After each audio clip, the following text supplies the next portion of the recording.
जय हिंद साथियों, स्वागत है आपका self study classes Vishwamit Jain YouTube channel में। तो साथियों स्टार्ट हो चुका है आज का सेशन। सभी साथी आ जाएं और एक बार जल्दी से लाइक कर दें दोस्तों, ठीक है।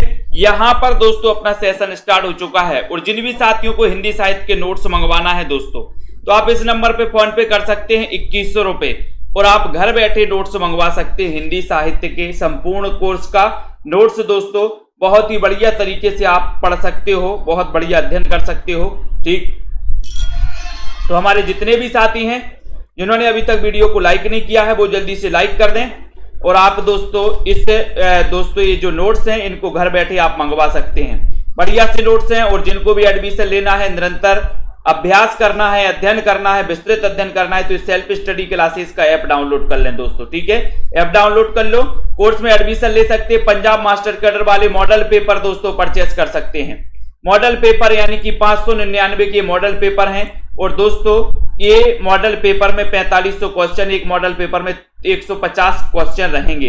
कुल मिला के 599 में 30 मॉडल पेपर रहेंगे और 2000 क्वेश्चन और एक्स्ट्रा इसमें रहेंगे आपके लिए टेस्ट देने के लिए, ठीक है। चलिए तो स्टार्ट करते हैं आज का ये सेशन दोस्तों। नोट्स में मैं आपको बता दूं कि जो आप नोट्स मंगवाएंगे उसमें आपको ये हिंदी भाषा, देवनागरी लिपि, ठीक है, हिंदी साहित्य, इतिहास लेखन के स्रोत, आदिकाल, भक्तिकाल, रीतिकाल, भारतेंदु युग, द्विवेदी युग, छायावाद, प्रगतिवाद, प्रयोगवाद और ये साठोत्तरी कविता। तो ये फर्स्ट पार्ट में इतना आपका 15 चैप्टर रहेंगे फर्स्ट पार्ट में, ठीक है। और सेकंड पार्ट की बात करें तो सेकंड पार्ट में दोस्तों आपके ये चैप्टर रहेंगे: हिंदी गद्य का विकास, नाटक, कहानी, उपन्यास, निबंध, आलोचना, एकांकी, जीवनी, आत्मकथा, रिपोर्टाज, यात्रा, रेखा चित्र, संस्मरण, गद्य काव्य, डायरी, साक्षात्कार, हिंदी में प्रथम, हिंदी में विविध, पुरस्कार आदि, ठीक है, पत्र पत्रिकाएं और प्रमुख कथन, ये चैप्टर रहेंगे जो आप नोट्स मात्र 2100 रुपए में अपने घर पर मंगवा सकते हैं दोस्तों, ठीक है। चलिए तो स्टार्ट करते हैं आज का ये सेशन। सभी साथी आ चुके हैं। आपका पहला प्रश्न आपकी स्क्रीन पर है। द्विवेदी युग को जागरण सुधार काल की संज्ञा किसने दी है? आपको चयन करना है और एक बार जल्दी से शेयर भी कर देना अपने मित्रों तक दोस्तों फटाफट से। एक क्लास रोज रात्रि 9 बजे आपके लिए दोस्तों लाइव क्लास लाई जाती है। अब आपको यहां पर बताना है कि द्विवेदी युग को जागरण सुधार काल की संज्ञा आखिर दी किसने है। बहुत ही बढ़िया क्वेश्चन, ऐसे ही क्वेश्चन आपसे पूछे जाते हैं हमेशा, बताएं जल्दी से। तो बहुत सारे लोगों का कमेंट आ रहा है कि सर जो द्विवेदी युग को जागरण सुधार काल, अब यहां जागरण सुधार काल एक चीज बताओ कि अगर आपके घर में नांग घुस जाए, ये फण वाला जो नांग है वो आपके घर में घुस जाए, ये वाला, तो आप जागरण करोगे कि सो जाओगे? बोले सर हम तो जागरण करेंगे। अगर आपके घर में नांग आ गया कहीं से तो आप क्या करोगे? जागरण करोगे। तो जागरण सुधार काल कौन कहेगा? कौन कहेगा? डॉक्टर नगेंद्र कहेंगे। बोले सर नांग आ गया तो हम जागरण कर रहे हैं, सोएंगे नहीं, ठीक है। और फिर अगला क्वेश्चन है, हिंदी को गवारू बोली किसने कहा? गवारू, बताइए किसने कह दिया गवारू बोली? फटाफट से बताना है और एक बार जल्दी से लाइक भी कर देना। सर सैयद अहमद खान ने, सर फ्रेडरिक पैक्ट ने, शिव प्रसाद सितारे हिंद ने, या फिर इनमें से कोई नहीं। यानी कि प्रश्न आपका 2 नंबर है। 2 नंबर में आपको जल्दी से बताना है। नीतू गुप्ता जी, पूजा देवी जी, पलविंदर हंस यादव जी ने उत्तर बता दिया, बहुत बढ़िया। कि सर इसमें आपको लगा देना है सर सैयद अहमद खान ने। ये क्वेश्चन कई बार आ चुका है कि हिंदी को गवारू बोली किसने कहा, तब आपका राइट सा आंसर हो जाता है गवारू बोली कहा है सर सैयद अहमद खान। यानी कि जो आपका 1 नंबर है, ए नंबर है, वो बिल्कुल सही हो जाता है, ठीक है। संदीप सिंह जी वेरी गुड, ठीक है। कविता संवर्धनी सभा के संस्थापक कौन थे? फटाक से बताएं। कविता संवर्धनी सभा के संस्थापक कौन थे? भारतेंदु जी थे, प्रेमघन थे, बालकृष्ण भट्ट थे, या फिर प्रताप नारायण मिश्र थे? एक कविता संवर्धनी सभा कई बार पूछा गया। Self study classes app download कर ले सभी साथी। जल्दी ही दोस्तों आपका न्यू बैच स्टार्ट होने वाला है, ठीक है, जल्दी स्टार्ट होने वाला है। तो सभी लोग अभी से एडमिशन ले लें। आपका न्यू बैच स्टार्ट होने वाला है 15 अप्रैल से। 15 अप्रैल से आपका एक नया बैच चालू होने वाला है। तो जिनको भी एडमिशन लेना है अभी से एडमिशन ले लें। नया बैच यानी कि जिसमें आपको शुरुआत से पढ़ने को मिलेगा, ठीक है। मात्र 1500 रुपए में आप 12 महीने दोस्तों अध्ययन कर सकते हैं, पढ़ सकते हैं, ठीक है। तो 15 अप्रैल से नया बैच कविता संवर्धनी सभा 3 नंबर में आपसे पूछा गया है और आपका उत्तर है सर भारतेंदु लगा दो, यानी कि ये नंबर आपका बिल्कुल सही हो जाएगा। ठीक है, बहुत बढ़िया। अगला क्वेश्चन आता है यहां पर, उत्तर भक्तमाल के रचनाकार कौन है, ये आपको बताना है। बहुत ही अच्छा क्वेश्चन है। उत्तर भक्तमाल बताना ग्रियर्सन है, रामचंद्र शुक्ल है, रामकुमार वर्मा है, या फिर भारतेंदु है। जल्दी से बताना है, फटाक से बताइए उत्तर भक्तमाल के रचनाकार कौन माने जाते हैं। राइट आंसर चयन करिए जल्दी से। आपने भक्तमाल पढ़ा 1585 में, ठीक है। उत्तर भक्तमाल भी दोस्तों ये रचना लिखी गई, ठीक है। अब इसके रचनाकार कौन माने जाते हैं, तब आपका राइट आंसर यहां पर क्या हो रहा है, उत्तर भक्तमाल के। और बिल्कुल सही आंसर लगाया आपने कि सर ये भारतेंदु जी ने लिखी है, यानी कि आपका जो डी नंबर है, डी नंबर आपका बिल्कुल सही हो जाएगा।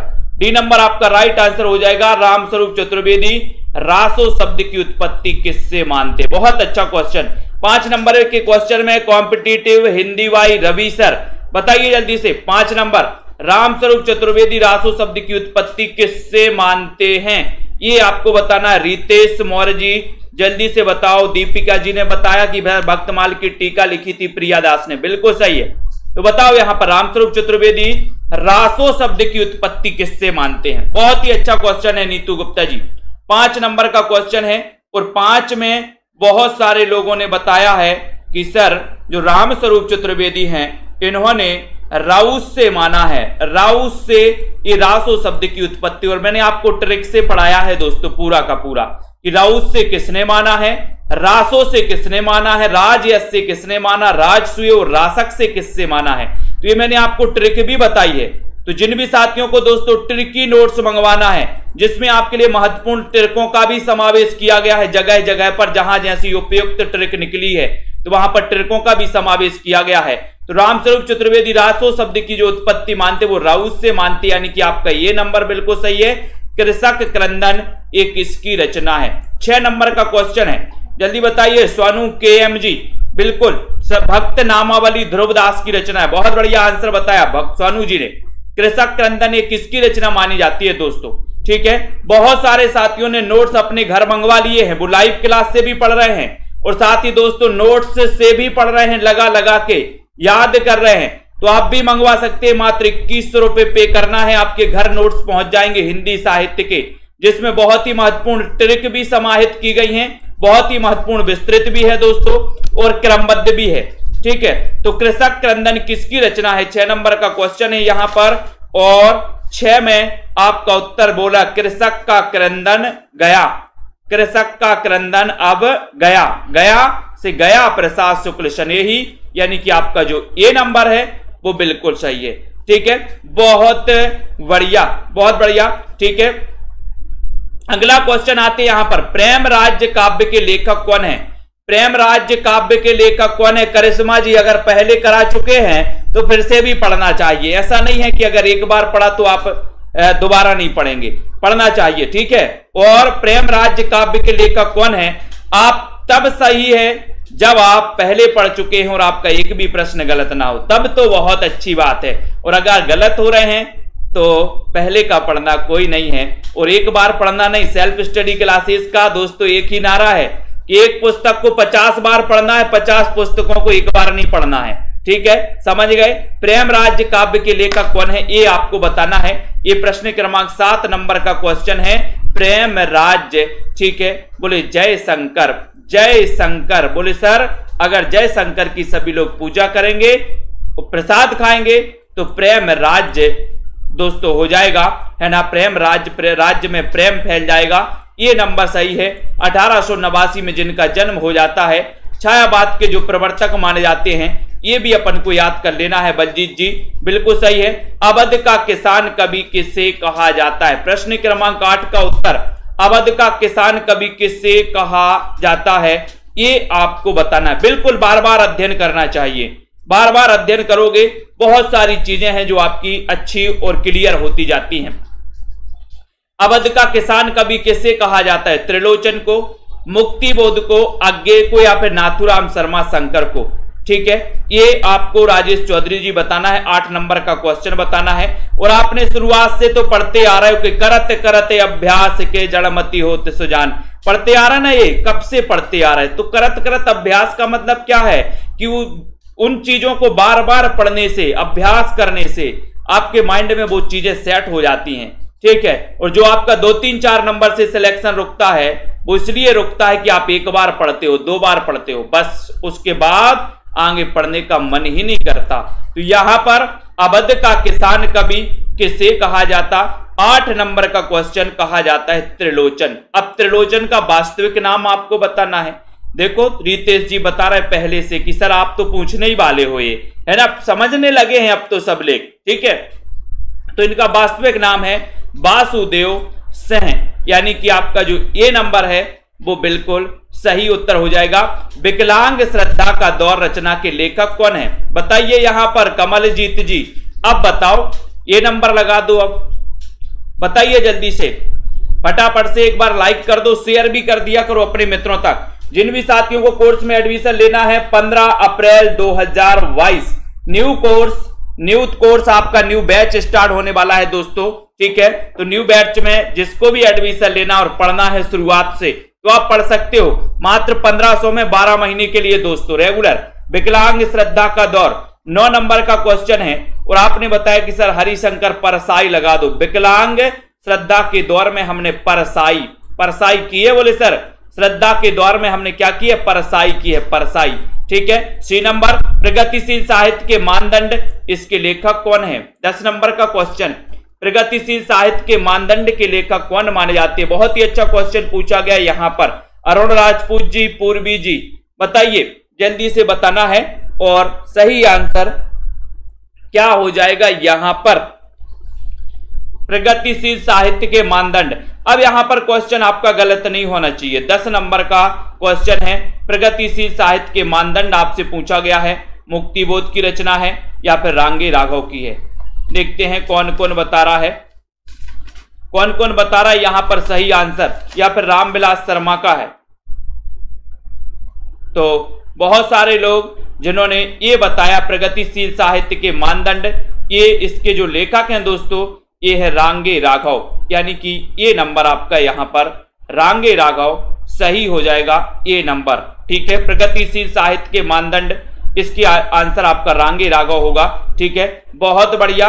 अब यहां पर आते हिंदी भाषा की बोलियों के वर्गीकरण के आधार पर छत्तीसगढ़ी बोली है। छत्तीसगढ़ी बोली बताना है आपको, पूर्वी हिंदी है, पश्चिमी हिंदी है, पहाड़ी हिंदी है या फिर राजस्थानी हिंदी है, बताओ। हिंदी भाषा की बोलियों के वर्गीकरण के आधार पर छत्तीसगढ़ी बोली बताना है। अपन ने पढ़ा भी था, क्या पढ़ा था, ABC यानी अवधी बघेली, सी से छत्तीसगढ़ी, ठीक है। ये किसकी मानी जाती है, ABC मानी जाती हैं पूर्वी हिंदी की, और अपन ने एक ट्रैक और बनाई थी पूर्वी हिंदी की। अब छत्तीसगढ़ी, तो अब से अवधी है ना, आ से अवधी, बा से बघेली और छत्तीसगढ़ी से छत्तीसगढ़ी। तो पूर्वी हिंदी की अब छत्तीसगढ़ी, पश्चिमी हिंदी की कानों की खड़ी बुंदेली ब्रजभान हरि के पास, ठीक है।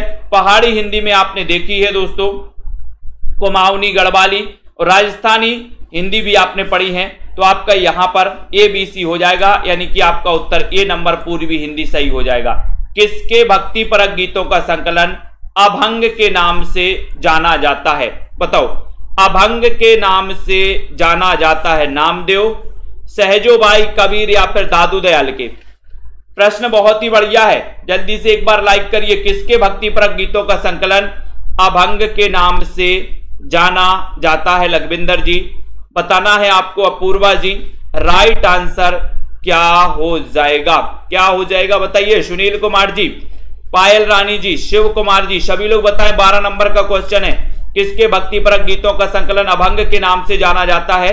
और उत्तर चलता है कि सर जो नाम है वो भंग नहीं होनी चाहिए, अभंग नाम कैसा रहनी चाहिए, अभंग, ठीक है। तो आपका उत्तर हो जाएगा नामदेव, यानी कि आपका 1 नंबर जो है अभंग के नाम से नामदेव की दोस्तों गीतों का संकलन जाना जाता है। महादेवी वर्मा बौद्ध दर्शन से प्रभावित इनकी रचना कौन सी है? महादेवी वर्मा की जब भी बात आती है तो 1907 में इनका जन्म हुआ था। 1907 में किसका? महादेवी वर्मा का। ठीक है, ये भी याद रख लेना। यामा के लिए इन्हें ज्ञानपीठ पुरस्कार भी मिला था दोस्तों। कब मिला था? तो आपको पता है कि सर 1982 में मिला था। ठीक है, किसको? महादेवी वर्मा को। इनकी बौद्ध दर्शन से प्रभावित जो रचना है वो रचना कौन सी है? निहार, नीरजा, सांदगीत या फिर रश्मि। यानी कि 13 नंबर का क्वेश्चन है। 13 में आपका उत्तर हो जाएगा रश्मि, यानी कि जो डी नंबर है रश्मि वो बिल्कुल सही है। डी नंबर सही है। पा ध्वनि, पा ध्वनि का उच्चारण स्थान क्या है? पा ध्वनि का उच्चारण स्थान क्या है? 14 नंबर का क्वेश्चन है। दंत है, ओष्ठ, मूर्धा या फिर कंठ है?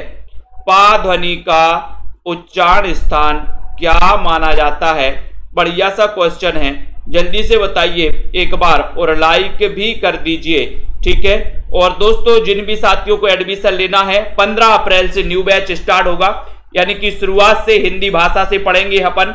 हिंदी भाषा और हिंदी साहित्य के इतिहास लेखन के स्रोत पढ़ेंगे। देवनागरी लिपि यहां से अपन स्टार्ट करेंगे। पा ध्वनि का उच्चारण स्थान बताना है तो अपन पढ़ना कचट तप। ठीक है, कचट तप पढ़ते हैं तो यहाँ पर पा जो वर्ग आता है ये ओष्ठ से इसका उच्चारण होता है, ओष्ठ से। ठीक है, तो पा से आपका ओष्ठ हो जाएगा, यानी कि आपका जो बी नंबर है वो बिल्कुल करेक्ट। Right answer. सरल क्वेश्चन है। शशांक शब्द का पर्यायवाची शब्द क्या है? 15 नंबर का क्वेश्चन है। शशांक शब्द का पर्यायवाची शब्द बताना है। सूर्य है, किरण है, चंद्रमा है या फिर बादल है? तो बताइए शशांक शब्द का पर्यायवाची जो शब्द है वो कौन सा शब्द माना जाता है? 15 नंबर के क्वेश्चन में बहुत ही बढ़िया क्वेश्चन है दोस्तों। यहां पर पूछा जाता है शशांक शब्द का पर्यायवाची शब्द कौन है? 15 का उत्तर चला जाता है कि सर चंद्रमा है। यानी कि आपका जो ये सी नंबर है ये बिल्कुल सही है। सी नंबर आपका राइट आंसर है। धरती अब भी घूम रही है, बताओ किसकी कृपा से? ये धरती अब भी घूम रही कहानी है, किसकी कृपा से घूम रही है? रतिपाल जी। किसकी कृपा से घूम रही है धरती? ज्ञान रंजन की कृपा से, विष्णु की कृपा से या फिर यशपाल की? किसकी कृपा से? अपन ने पढ़ा भी था, बताएं। लाइक करना है यहां पर। सीमा जी, दीपिका जी बताइए। 16 नंबर के क्वेश्चन में धरती अब भी घूम रही है। बहुत ही अच्छा क्वेश्चन है, बहुत ही बढ़िया क्वेश्चन पूछा गया और लगभग सभी से बनागा कि सर विष्णु की कृपा से धरती अब भी घूम रही है, यानी विष्णु प्रभाकर। हिंदी का प्रथम ज्ञानपीठ पुरस्कार किस कवि को मिला? बहुत अच्छा क्वेश्चन। 17 नंबर का क्वेश्चन है ना, ये आपको बताना था। एक क्वेश्चन पूछा गया था कि हिंदी का प्रथम ज्ञानपीठ पुरस्कार किस रचना को मिला? एक बार ऐसा पूछा गया था। अब आपसे पूछ लिया गया कि हिंदी का प्रथम ज्ञानपीठ पुरस्कार किस कवि को मिला और किस रचना के लिए मिला? किरण गुप्ता जी, ये भी आपको बताना है। बताइए। नेहा जी, राइट आंसर यहां पर क्या हो जाएगा? आशा कुमावत जी, सभी लोग बताएंगे हिंदी का प्रथम ज्ञानपीठ पुरस्कार किस रचना के लिए मिला है। बहुत ही बढ़िया क्वेश्चन आपसे पूछा गया है और सभी लोगों ने बताया कि सर वो रचना थी चिदंबरा। ठीक है, चिदंबरा रचना थी चिदंबरा। और दोस्तों इसके लिए सबसे पहले 1968 में ये पुरस्कार मिला और ये रचना किसकी थी? सुमित्रा नंदन पंत की, जिनका जन्म हुआ था 1900 ईस्वी में, है ना। कोसानी अल्मोड़ा में इनका जन्म हुआ था दोस्तों, उत्तराखंड में। यानी कि आपका जो बी नंबर है वो बिल्कुल सही है। सुजान विनोद के रचनाकार कौन है? जल्दी से बताइए। सुजान विनोद इसके रचनाकार कौन माने जाते हैं? एक बढ़िया सा क्वेश्चन आपसे पूछा गया। लाइक कर दीजिए सभी साथी, मित्रों को शेयर जरूर कीजिएगा दोस्तों। इतने अच्छे प्रश्न आपसे पूछे जाते हैं, यहाँ पर इतने बढ़िया से प्रश्न पूछे जाते हैं। क्वेश्चन पूछा गया सुजान को विनोद, बताओ। अब सुजान आपने नाम सुना होगा कि घनानंद की प्रेमिका का नाम सुजान था। घनानंद की प्रेमिका का नाम क्या था? सुजान। अब सुजान विनोद के रचनाकार कौन है? ये क्वेश्चन पूछा और मैंने आपको याद भी करवाया। देखो बहुत सारे लोग ए लगा रहे हैं, कुछ लोग डी लगा रहे हैं। देखते हैं कौन कौन 18 नंबर में सही बता रहे हैं। कैसे याद किया था? ट्रिक याद है क्या आप लोगों को? सुजान को विनोद देव, सुजान को विनोद देव। तो ये देव जिनका वास्तविक नाम देवदत्त था, जिनका जन्म हुआ था इटावा, इटावा से संबंधित हैं ये देव। ठीक है, रीति काल के रीतिबद्ध काव्यधारा के कवि माने जाते हैं देव। देव याद रख लेना। इन्होंने 34वां एक के दोस्तों संचारी भाव माना था, वो था क्या? छल। छल नामक 34वां संचारी भाव किसने माना? ये क्वेश्चन कई बार आया, तो देव कवि ने। ठीक है। आधुनिक काल के गोरखनाथ किसे कहा जाता? बहुत अच्छा क्वेश्चन है, 19 नंबर का क्वेश्चन है दोस्तों। बताइए आधुनिक काल के गोरखनाथ किसे कहा जाता है? बताएं। जसपाल जी, सोनू जी।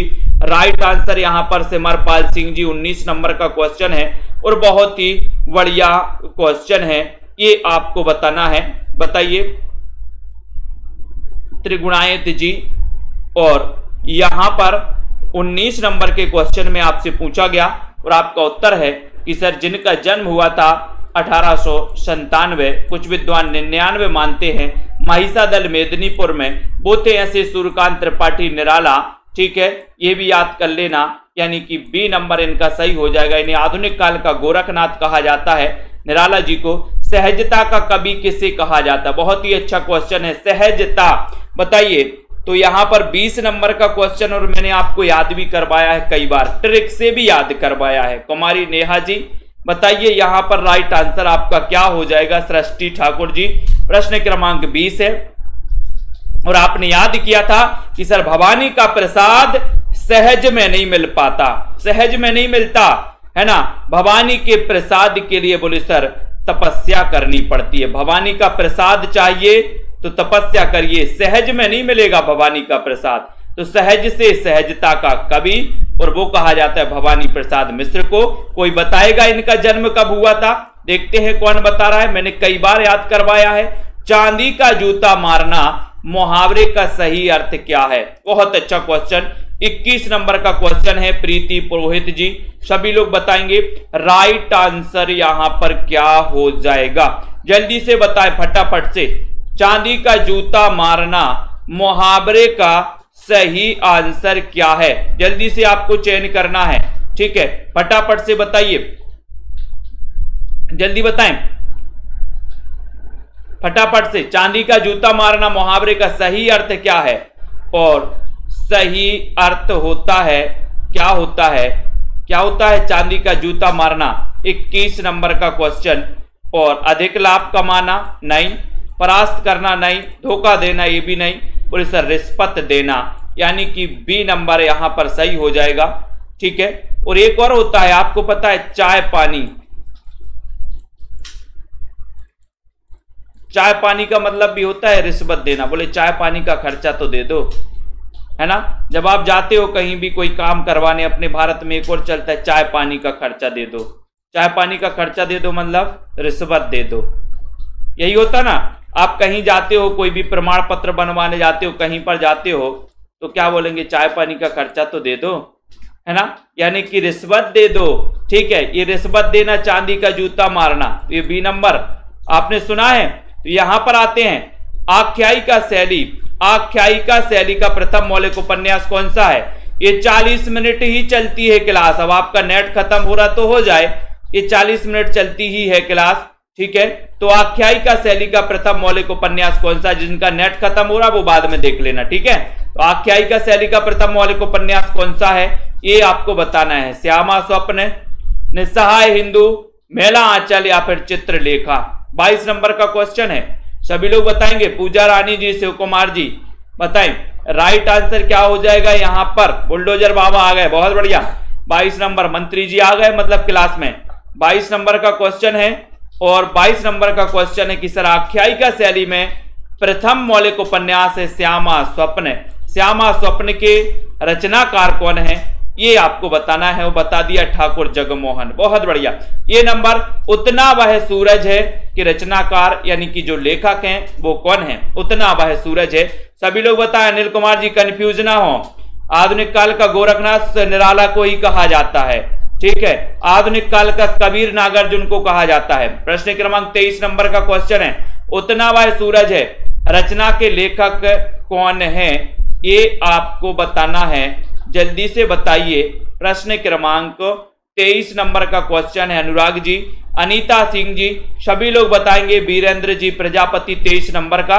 जिन भी साथियों को नोट्स मंगवाना है अपने घर, ठीक है, आप दोस्तों ये तिरकी जो नोट्स हैं जहां पर आपको बहुत बढ़िया ट्रिकों का भी समावेश किया गया है, आप मंगवा सकते हैं अपने घर में। उतना वह सूरज है रचना के लेखक कौन है? तो 23 नंबर के क्वेश्चन में आपने बिल्कुल करेक्ट आंसर लगाया, भारत भूषण अग्रवाल। भारत में उतना वह सूरज है, ठीक है, बिल्कुल सही है। जिस छंद के पहले 4 चरणों में रोला और बाद में दोस्तों 2 चरण में उल्लाला होता है, उल्लाला होता है, इसमें 24-28 मात्राओं के योग से 52 मात्राएं होती हैं, वो छंद कौन सा है बताओ? 24 नंबर का क्वेश्चन पढ़ लिया आपने तो जल्दी जल्दी से बता दीजिए। यहां पर श्वेता रानी जी, प्रणव जी, फटाक से बताइए राइट आंसर यहां पर क्या हो जाएगा। लाइक भी करना है जल्दी से। सही आंसर क्या है यहां पर? 24। जिस छंद के पहले 4 चरणों में रोला और बाद में दोस्तों जल्दी बताओ क्या हो जाएगा? 24 नंबर। और बिल्कुल सही है, छप्पय। छप्पय और छप्पयों का राजा किसे कहा जाता है यह भी आपको बताना है। जब छप्पय छंद की बात आती है तो छप्पयों का राजा किसे कहा जाता है, यह भी क्वेश्चन आपको बताना है।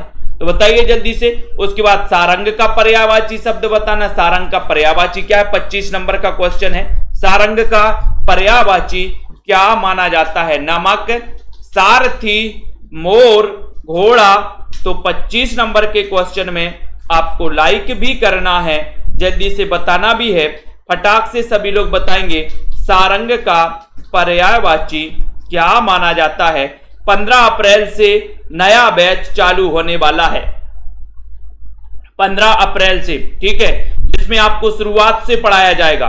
तो जिनको भी एडमिशन लेना है वो ले सकते हैं मात्र 1500 रुपए में दोस्तों, ठीक है। और 12 महीने की वैलिडिटी रहेगी। विस्तृत पढ़ाया जाएगा आपको। सारंग का पर्यायवाची शब्द बताना 25 नंबर के क्वेश्चन में। उत्तर हो जाएगा मोर। मोर यानी सी नंबर, ठीक है। मोर आपका राइट आंसर है सारंग का पर्यायवाची। सी आपने सही बताया है। निम्बार्काचार्य का दार्शनिक मत क्या है? दार्शनिक मत क्या है? द्वैतवाद, शुद्धाद्वैतवाद, अद्वैतवाद या फिर द्वैतवाद। निम्बार्काचार्य, और मैंने आपको कई बार याद करवाया। पूजा वर्मा जी जल्दी से बताइए। माया राम जी, प्रियंका जी, प्रमोद जी, निम्बार्काचार्य का दार्शनिक मत क्या है? 26 नंबर के क्वेश्चन में सभी लोग बताएं। 26 नंबर का क्वेश्चन आ रहा है यहां पर और आपका उत्तर हो जाएगा कि सर निम्बार्काचार्य का जो दार्शनिक मत है वो मत है द्वैताद्वैतवाद। द्वैताद्वैतवाद यानी कि आपका जो ए नंबर है, ए नंबर वो बिल्कुल सही है, ठीक है। द्वैताद्वैतवाद आपका राइट आंसर हो जाएगा। निम्बार्काचार्य का दार्शनिक मत कहलाता है द्वैताद्वैतवाद। देत देत नींबू देत देत थक गए बोले सर। हिंदी में पहली बार 12 मासा वर्णन किस दोस्तों किस रासो ग्रंथ में हुआ है? किस रासो ग्रंथ में हुआ है? 27 नंबर का क्वेश्चन सभी लोग बताएं और राइट आंसर बताना है, जल्दी से बताइए, फटाफट से बताना है। 27 नंबर के क्वेश्चन में हिंदी में पहली बार एडमिशन ले लो यार, त्रिगुणायत जी एडमिशन ले लो, बिल्कुल करवाएंगे, टॉपिक वाइज करवाएंगे, चिंता नहीं करो। हिंदी में पहली बार 12 मासा वर्णन किस रासो ग्रंथ में मिला? 27 नंबर का क्वेश्चन है। परमाल रासो में, खुमाल रासो, बीसलदेव रासो या फिर हमीर रासो में? तो हिंदी में पहली बार 12 मासा वर्णन किस रासो ग्रंथ में मिला? 27 नंबर का क्वेश्चन है। बहुत ही बढ़िया क्वेश्चन पूछा गया और आपने बता दिया कि सर बीसलदेव रासो लगा दो, जो कि श्रृंगारिक रचना है, जिसके रचनाकार माने जाते हैं नरपति नाल, और यहीं से 12 मासा का वर्णन दोस्तों मिलता है। तो आपका उत्तर सी नंबर। अनाथ का विलोम क्या होगा? 28 नंबर का बताइए। आशा कुमारी जी सभी लोग बताएंगे। लाइक कर दो सभी साथी और सब्सक्राइब जरूर कर लो। बेल आइकन को भी दबा दिया करो दोस्तों, ताकि आपके पास बिल्कुल ये जो है इंफॉर्मेशन पहुंचे, नोटिफिकेशन पहुंचे क्लास स्टार्ट होने की। अनाथ का विलोम क्या होगा पूछा गया है आपसे 28 नंबर के क्वेश्चन में। बताइए अनाथ का विलोम धनी, सनाथ, निर्धन या फिर बेकार? तो जल्दी से बताना है, ठीक है। नौकरियां आती रहेंगी जाती रहेंगी, लेकिन अध्ययन कम नहीं होनी चाहिए, ठीक है। सिलेक्शन उन्हीं का होगा जो निरंतर अध्ययन करेंगे, ठीक है। और दोस्तों अनाथ का विलोम होता है सनाथ, यानी कि आपका जो बी है बिल्कुल सही है, ठीक है। अगला क्वेश्चन आपको बताना है, जल्दी से बताइए। मूल गोसाई चरित्र के रचनाकार कौन है? बताएं। विश्वास मलिक जी मूल गोसाई चरित्र के रचनाकार कौन माने जाते हैं? बहुत ही बढ़िया क्वेश्चन यहाँ पर पूछा गया। आराधना जी, स्टडी विथ जी, अजित जी बताइए यहाँ पर मूल गोसाई चरित्र के रचनाकार कौन माने जाते हैं? इतना अच्छा क्वेश्चन पूछा जाता है। बिल्कुल, ये लाइव क्लास रोज चलती है पूजा रानी जी, है ना, 9 बजे। और जिनको भी एडमिशन लेना है 2 क्लासें पेड क्लासें भी चलती हैं। एक 5 बजे चलती है, 5 से 5:40 चलती है, एक 6:30 बजे चलती है, 6:30 से 7:10 तक चलती है दोस्तों। ठीक है, ये न्यू बैच भी स्टार्ट हो रहा है 15 तारीख से। न्यू बैच यानी कि शुरुआत से 1500 में 15 तारीख से पढ़ने को आपको मिलेगा 12 महीने तक। ठीक है, मूल गोसाई चरित्र के रचनाकार वेणी माधव दास। ठीक है, तो आपका उत्तर बी नंबर, रस रत्न के रचयिता कौन माने जाते हैं? 30 नंबर का क्वेश्चन है, रस रत्न के रचयिता कौन माने जाते हैं? जान कवि, शेख निसार, शेख नबी या फिर पोहेकर? बताएं पूजा जी, माया राम जी। 30 नंबर के क्वेश्चन में बहुत ही बढ़िया क्वेश्चन है, रस रतन। बोले रस रतन की पोहकर कर दो, फौहार कर दो। बोले सर पोहकर कर दो थोड़ा सा। ठीक है, रस रतन की क्या कर दो? पोहकर कर दो। ठीक है, तो यहां पर आपका उत्तर जा रहा है पोहकर, यानी कि डी नंबर बिल्कुल सही है बीनू सरोज जी। नेक्स्ट क्वेश्चन है, सा का उच्चारण स्थान क्या है? बताओ, सा का उच्चारण बताना है, जल्दी से बताओ। कंठ है, तालु है, दंत है या फिर मूर्धा है? बीच बीच में तो अलग अलग क्वेश्चन भी, डिफरेंट क्वेश्चन भी आपको प्रेषित किए जाते हैं वीके शर्मा जी। ठीक है, जिनको भी नोट्स मंगवाना है मंगवा सकते। बहुत सारे साथी नोट्स मंगवा चुके हैं, पहुंच भी गए हैं दोस्तों बहुत सारे साथियों के। ठीक है, तो यहां पर ये उच्चारण स्थान बताना है बुलडोजर बाबा। 31 नंबर के क्वेश्चन में उत्तर बताइए फटाफट से। उत्तर आ गया मूर्धा, बिल्कुल सही आंसर आया, डी नंबर सही आया। नेक्स्ट, कामायनी का सर्ग नहीं है। कामायनी में कितने सर्ग? 15 सर्ग। 1935 रचना काल। ठीक है, 15 सर्ग आपको पता होनी चाहिए। कामायनी के बारे में यह भी पता होनी चाहिए कि जो कामायनी है ये महाकाव्य है और इसके रचनाकार जयशंकर प्रसाद हैं। ठीक है, और एक कामना नाटक के आधार पर दोस्तों लिखा गया प्रतीकात्मक महाकाव्य है, ये भी आपको बताना है। तो यहां पर 32 नंबर का क्वेश्चन, और 32 नंबर के क्वेश्चन में आपका उत्तर हो जाएगा कि सर जो ये इच्छा है, इच्छा ये इसका सर्ग नहीं है, इच्छा इसका सर्ग नहीं है, यानी कि डी नंबर आपको पता है, मैंने कई बार याद करवाया आपको। ठीक है, SDVG है ना, ये इच्छा नहीं है भैया, डी नंबर नहीं है। प्रसाद जी के किस नाटक का कथानक बौद्धों के पतन के दोस्तों काल, पतन काल का है? बताओ वो नाटक कौन सा है? प्रसाद का प्रथम नाटक भी आपको बताना, अंतिम नाटक भी आपको बताना है। प्रसाद के किस नाटक का कथानक बौद्धों के पतन का माना जाता है? जल्दी से बताइए, और एक बार जल्दी से लाइक भी कर दीजिए फटाक से। तो 33 नंबर का क्वेश्चन है, प्रसाद का प्रथम नाटक माना जाता है सज्जन, प्रसाद का अंतिम नाटक माना जाता है ध्रुव सोमनी। ठीक है, तो यहां पर 33 नंबर का क्वेश्चन पूछा गया। आपका राइट आंसर यहां पर क्या होने वाला है? और सभी लोग बता रहे हैं यहां पर, जल्दी से बताओ कौन सा है अंतिम नाटक? सॉरी, बौद्धों के कथानक का जो नाटक है वो है दोस्तों कौन सा? विशाख है, यानी कि डी नंबर सही है। चंद्रगुप्त नाटक की नायिका कौन है? बताओ।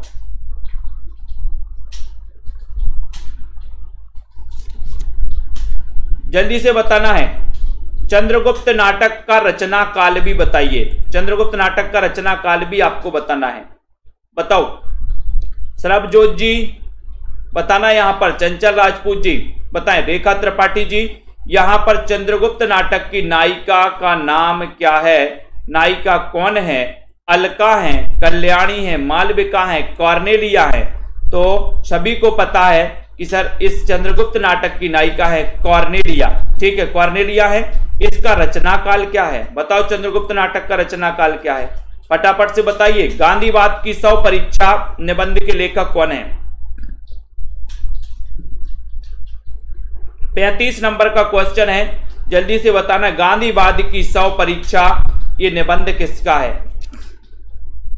गांधीवाद की 100 परीक्षा पूछा गया है, निष्ठा त्रिवेदी जी बताएं। Gaurav Kumar ji 35 number DCP classes, जल्दी बताओ 35 नंबर में गांधीवाद की 100 परीक्षा निबंध किसका है? बहुत ही बढ़िया क्वेश्चन पूछा गया। और 35 नंबर में आपका उत्तर चला गया कि सर गांधीवाद की 100 परीक्षा यानी कि ये जो निबंध है ये निबंध यशपाल का है। यशपाल के बारे में आपने पढ़ा होगा। डी नंबर आपका बिल्कुल सही है। डी नंबर जिन्होंने भी लगाया उनका आंसर सही है। लहू पुकारे आदमी कहानी के कहानीकार कौन है? लहू पुकारे आदमी। जितने भी साथी हैं शेयर जरूर किया करें दोस्तों। सेल्फ स्टडी क्लासेस से एक बार जुड़ जाएं, मन नहीं करेगा आपका कभी। ऐसे हम हिंदी साहित्य अकेडमी, आपका कभी मन नहीं करेगा कि सेल्फ स्टडी क्लासेस को छोड़ें। आपको ऐसा लगेगा अगर जिस दिन क्लास अटेंड नहीं करोगे ऐसा लगेगा कि आज कुछ अधूरा अधूरा है दोस्तों। बाकी सभी साथियों से पूछिए जिन्होंने क्लास को अटेंड किया है। एक बढ़िया परिवार सेल्फ स्टडी क्लासेस परिवार दोस्तों, ठीक है, आप उसमें शामिल हो सकते हैं। लहू पुकारे आदमी कहानी के कहानीकार कौन है? 36 नंबर का क्वेश्चन आपसे पूछा गया और बढ़िया सा क्वेश्चन है। आपने बताया कि सर मधुकर सिंह। कौन है? मधुकर सिंह है। डी नंबर आपका सही है। मधुकर सिंह आपका राइट आंसर हो जाएगा। बांग्ला कहानी सैलसीमा बेगम का हिंदी रूपांतरण, हिंदी रूपांतरण है तो कौन सा है दोस्तों? कौन सा है? रसिया वालम है। दुखवा में कासो कहूं मोरी सजनी, दुलाई वाली बेंटो वाली विधवा, ये आपको बताना है। सीताराम जी जल्दी से बताइए। 37 नंबर का क्वेश्चन और 15 अप्रैल से न्यू बैच स्टार्ट, ठीक है, बिल्कुल जल्दी बताओ। बांग्ला कहानी सैलसीमा बेगम का हिंदी रूपांतरण आपको चयन करना है। 37 नंबर के क्वेश्चन में आपको बताना है और आपका उत्तर हो जाएगा दुखवा में कांसो कहूं मोरी सजनी, यानी कि बी नंबर आपका राइट आंसर है। बी नंबर आपका बिल्कुल सही है। बी नंबर राइट है, ठीक है। जहां कोई साधारण बात कहकर उसकी किसी विशेष बात से समानता बताई जाए वहां कौन सा अलंकार होता है? जहां कोई साधारण बात कहकर उसकी दोस्तों किसी विशेष बात से समानता बताई जाए, विशेष बात से समानता बताई जाए, वहां कौन सा अलंकार होता है? भ्रांतिमान होता है, संदेह होता है, विभावना होता है या फिर उदाहरण होता है? बताइए। साहित्य सेवा जी, प्रीति जी पुरोहित जल्दी से बताएं। गीता जी, रजनी शर्मा जी, राइट आंसर यहां पर क्या है? 38 नंबर का क्वेश्चन है। बहुत ही बढ़िया क्वेश्चन है और आपको पता ही है कि सर यहां पर डी नंबर लगा दो। बहुत ही बढ़िया आंसर आया। दारसू शर्मा जी डी नंबर लगा दिया। डी नंबर ठीक है। एक सड़क 57 गलियां रचना के लेखक कौन है? 39 नंबर का क्वेश्चन। एक सड़क 57 गलियां, जसमेल जी बताएं। रीता कांत जी, अनुराग जी, बीना जी, 39 नंबर का क्वेश्चन बढ़िया सा पूछा गया। एक सड़क 57 गलियां और जल्दी से बताना है दोस्तों। हिंदी साहित्य के कोर्स में एडमिशन लेना है तो आप 1500 में 12 महीने 1500 में 12 महीने की वैलिडिटी के साथ अध्ययन कर सकते हैं, ठीक है। और अगर कोर्स मंगवाना है तो आप 2100 रुपए में दोस्तों नोट्स मंगवा सकते हैं। प्रिंट वाले नोट्स आपके घर पहुंच जाएंगे। एक सड़क 57 गलियां, 39 नंबर का क्वेश्चन। बोले सर एक सड़क 57 गलियों में क्या खिला? बोले कमल खिला। कमल, तो कमल से क्या हो जाएंगे? कमलेश्वर, कमलेश्वर हो जाएंगे। यानी कि आपका जो बी नंबर है ना, ये बी नंबर बिल्कुल सही हो जाएगा। कमलेश्वर आपका राइट आंसर चला जाएगा। बट वृक्ष की छाया में जीवनी साहित्य के लेखक कौन है दोस्तों? बताएं। बट वृक्ष की छाया में, इतना अच्छा क्वेश्चन पूछा गया और हमारे जितने भी साथी हैं, जितने भी दोस्तों निरंतर अध्ययन कर रहे हैं, बहुत ही बढ़िया तरीके से अध्ययन करते रहें। इसी प्रकार से लाइव क्लासों के माध्यम से दोस्तों सेल्फ स्टडी क्लासेस में ये दोस्तों क्लास निरंतर चलती हैं। बट वृक्ष की छाया में आपसे क्वेश्चन पूछा गया है। इतना बढ़िया सा क्वेश्चन पूछा गया। लाइक जरूर करिए सभी साथी, है ना। और आपका उत्तर हो जाएगा कुमुद नागर द्वारा ये जीवनी साहित्य दोस्तों लिखा गया। लेकिन ये किसके जीवन पर लिखा गया ये भी आपको बताना है। बताइए किसके जीवन पर लिखा गया? फटाफट से बताएंगे, उसके बाद आगे बढ़ेंगे। गालिब छूटी शराब आत्मकथा के लेखक कौन है? गालिब छूटी शराब, रविंद्र कालिया, भगवती चरण वर्मा, कमलेश्वर या फिर डॉक्टर नगेंद्र। बताओ। गालिब छूटी शराब, गालिब छूटी शराब इस आत्मकथा के लेखक कौन माने जाते हैं? 41 नंबर का क्वेश्चन है, जल्दी से बताना है। फटाफट से बताइए जल्दी से। सिमी टंडन जी संपर्क कर सकते हैं, नीचे नंबर लिखा है। गालिब छूटी शराब इसके आत्मकथा के लेखक कौन है? 41 नंबर का क्वेश्चन है। बढ़िया सा यहां पर प्रश्न आपसे दिया गया है। और गालिब छूटी शराब, तो बताओ उत्तर क्या हो जाएगा? जब कालिया बन जाती है ना, कालिया कौन? ये रविंद्र कालिया, रविंद्र कालिया, ठीक है। गालिब छूटी शराब, ठीक है। तो याद रख लेना है। कालिया। गालिब छूटी शराब। बोले कैसे छूटी शराब? बोले सर कुछ ना मत पूछो, पत्नी कालिया बन गई थी। पत्नी अगर कालिया बन जाए तो शराब और आप सब छूट जाती है। ठीक है, शराब छूट जाती है। तो रविंद्र कालिया, ये गालिब छूटी शराब, रविंद्र कालिया। ठीक है, ये नंबर। पिंजरे में मैना आत्मकथा की लेखिका कौन है? ठीक है, जो पेड क्लास होती है दोस्तों उसकी क्लासें चलती है, एक चलती है 5 से 5:40 तक, फिर दूसरी चलती है 6:30 से 7:10 तक। ठीक है, तो याद रख लेना, ये 2 क्लासें आपके लिए पेड चलती हैं। 15 अप्रैल से न्यू बैच स्टार्ट हो रहा है। नोट्स भी आप मंगवा सकते हैं। ठीक है, तो पिंजरे में मैना आत्मकथा की लेखिका कौन है? 42 नंबर का क्वेश्चन है, बहुत ही बढ़िया क्वेश्चन है। यहां पर जल्दी से बताएंगे। पिंजरे में मैना, पिंजरे में मैना, बोले रिक्शा पर बैठ के जा रही सर, रिक्शा पर, रिक्शा यानी कि चंद्र किरण सोन रिक्शा। ठीक है, तो बाहुबली कटप्पा जी आ गए, बहुत बढ़िया। चंद्र किरण सोन रिक्शा, पिंजरे में मैना, बहुत दिन के बाद दर्शन हुए कटप्पा जी के। ठीक है, तो यहां पर आते हैं, तो यहां पर जल्दी से बिल्कुल नेक्स्ट क्वेश्चन है। बेदिन बेलोग रेखा चित्र के लेखक कौन है? बेदिन बेलोग, डॉक्टर नगेंद्र, महेंद्र भटनागर, शिवपूजन सहाय, सेठ गोविंददास। बताइए, बिल्कुल फटाफट से बताइए। रवि जी ने भी एक दोस्तों साहित्य का कंपटीशन एग्जाम के लिए चैनल खोला है ना, तो आप लोग भी देख सकते हैं उसको। ठीक है, आपको मटेरियल अच्छा लगे देखें। ठीक है, बेदिन बेलोग रेखा चित्र के लेखक कौन है? आपकी पढ़ाई निरंतर होनी चाहिए दोस्तों, आप कहीं से भी पढ़ो, आपको मटेरियल मिलना चाहिए। ठीक है, जहां आपको अच्छा लगे वहां पढ़ना। ठीक है, क्योंकि आपको जो मटेरियल अच्छा लगे, जहां आपको दोस्तों अच्छा पढ़ाया जाए, आपको वहां पर पढ़ना है। ठीक है, बिल्कुल भी मैं कभी प्रतिबंधित नहीं करता आपकी, आप मेरे ही चैनल से पढ़ें। ठीक है, जहां भी आपको लगता है आप पढ़िए, मटेरियल पढ़िए, आपकी पढ़ाई होनी चाहिए बस। ठीक है, बेदिन बेलोग, बोले सर बेदिन बेलोग एक क्वेश्चन पूछा गया था अभी दोस्तों। बेदिन बेलोग क्या करते हैं? शिव की पूजन करते हैं। शिव की पूजन यानी शिव पूजन सहाय, यानी सी नंबर, शिव पूजन सहाय आपका सी नंबर बिल्कुल सही है। ठीक है, बहुत बढ़िया। नेक्स्ट देखते हैं। वाक्यम रसात्मकम काव्यम, ये कथन किस ग्रंथ का है? ग्रंथ का नाम बताना है, उस ग्रंथ के रचनाकार कौन है ये भी आपको बताना है। जल्दी से बताइए, फटाफट से बताना है और लाइक भी कर देना है जल्दी से। कभी भी कर सकते हैं, सिमी टंडन जी कभी भी कर सकते हैं कांटेक्ट। ठीक है, बताइए यहां पर वाक्यम रसात्मकम काव्यम यह कथन किस ग्रंथ का है? 44 नंबर का क्वेश्चन है, ये आपको बताना है। जल्दी जल्दी बताएं, 44 नंबर का क्वेश्चन है और लाइक जरूर करिए। लाइक में दोस्तों बने रहना है यहां पर, और आपका उत्तर होगा कि सर ये जो वाक्यम रसात्मकम काव्यम है ये साहित्य दर्पण से लिया गया ये दोस्तों कथन है। और ये कथन, ये जो ग्रंथ है ये विश्वनाथ का है। किसका है? विश्वनाथ का है। पढ़ा है आप लोगों ने? C number correct answer. करुण रस का स्थायी भाव, करुण स्थायी भाव का नाम क्या है? मतलब करुण रस का स्थायी भाव क्या है? सीधा सीधा क्वेश्चन ये है, करुण रस का स्थायी भाव बताना है आपको। आपको करुण रस के जो है स्थायी भाव पता होनी चाहिए सभी, सॉरी स्थायी भाव जितने भी हैं वो सभी को पता होनी चाहिए। विकास भारती जी बताओ करुण रस का स्थायी भाव क्या है? 45 नंबर का क्वेश्चन है और बढ़िया सा क्वेश्चन यहां पर पूछा गया है। सृष्टि ठाकुर जी, तनु जी, साहित्य सेवा जी, उपमा चौधरी जी, इतना अच्छा क्वेश्चन। करुण रस का स्थायी भाव अपने सभी साथियों को बता दें कि 15 तारीख से न्यू बैच स्टार्ट कर रहे हैं अपन, 15 अप्रैल से। ठीक है, तो करुण रस का स्थायी भाव, उसके पहले दोस्तों आप लोग एडमिशन ले लें 45 नंबर का क्वेश्चन में। और आपको पता है कि सर करुण का स्थायी भाव है शोक। ठीक है, जिनमें से दोस्तों आपके एक दो ऐसे दोस्तों रस हैं जिन्हें आपसे पूछे जाते हैं। संतोष जी, ठेस शब्द क्या है? ठेस संकर शब्द है, तत्सम है, तद्भव है या फिर देशज है? 46 नंबर का क्वेश्चन है।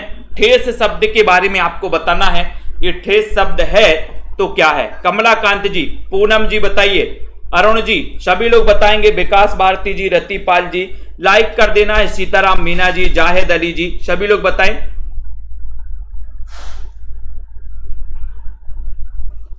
हाँ, तो ठेस का उत्तर बताना है 46 नंबर के क्वेश्चन में, और आपका उत्तर हो जाता है देशज। देशज यानी कि डी नंबर, देशज, डी नंबर आपका सही है, देशज राइट आंसर है वो पढ़ें। और आपका दोस्तों आपको बताना है कि मुहावरा किस भाषा का शब्द है, जल्दी से बताएंगे।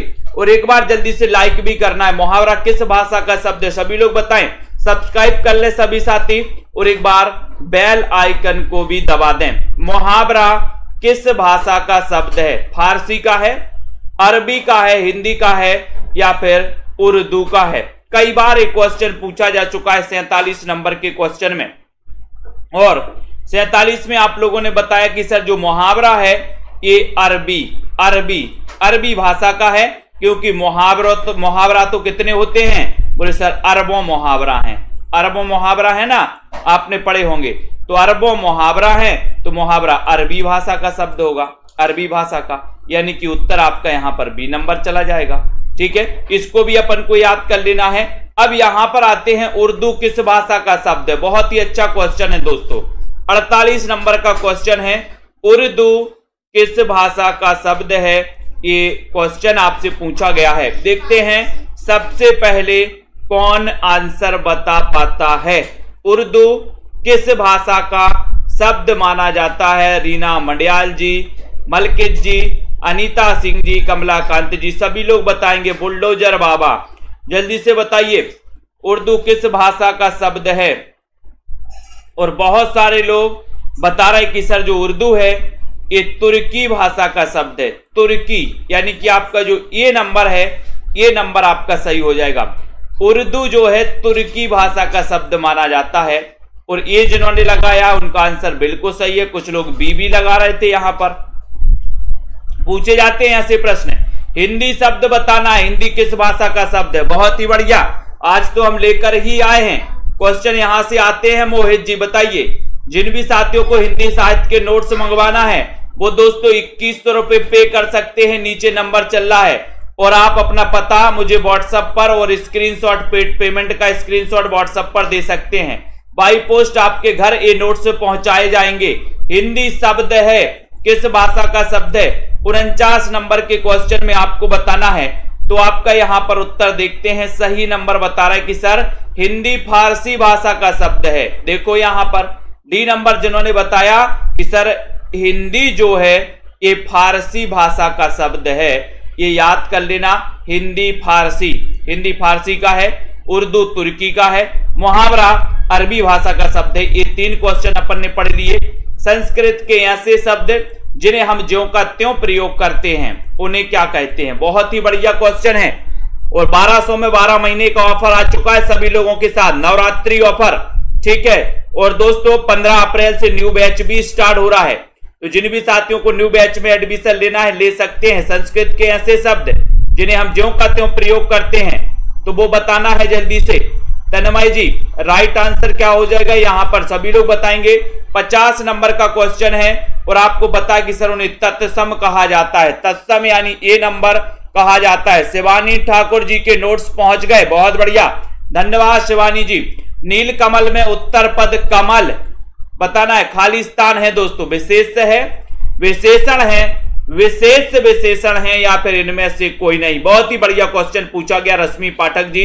ठीक है, तो आप भी मंगवा सकते हैं नोट्स। बहुत सारे साथियों के नोट्स उनके घर पहुंच चुके हैं दोस्तों।